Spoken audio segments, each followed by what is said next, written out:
কত বেশি আমাকে আপনাকে বুঝতে হবে। ইমাম বুখারী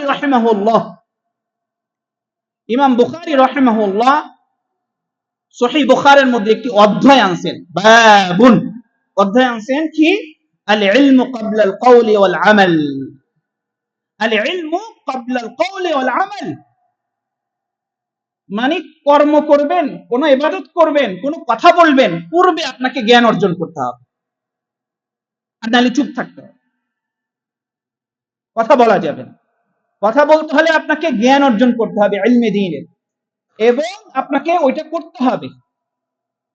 এজন্য আল্লাহ তাআলা কুরআনুল কারীমে বলেছেন, আদ-দালিল কাওলুহু তাআলা, আল্লাহ তাআলা আল্লাহ রাসূলকে বলতেছেন, ফা'লাম আন্নাহু লা ইলাহা ইল্লাল্লাহ, আপনি জেনে নিন আল্লাহ ছাড়া সত্য কোনো মাবুদ নেই। কাকে বলতেছেন?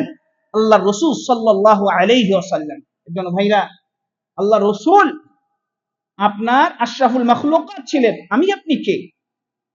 আমি যদি আপনাকে বলি ভাই তাওহীদ কাকে বলে, ভাই শিরক কাকে বলে, ইসলাম কাকে বলে, ঈমান কাকে বলে, আরকানুল ঈমান কি, আরকানুল ইসলাম কি, আপনি পারবেন না। আপনি শিখেন নাই, আপনি শিখেন নাই। এর জন্য ভাই এখনো সময় আছে, এখনো শিখার চেষ্টা করেন, তাই না? তাহলে ফাবাদা বিল ইলমি ক্বাবলা আল কওলি ওয়াল আমাল। ইমাম বুখারী রাহিমাহুল্লাহ আপনার ইলম দিয়ে শুরু করেছেন, কথার পূর্বে এবং কর্মের পূর্বে।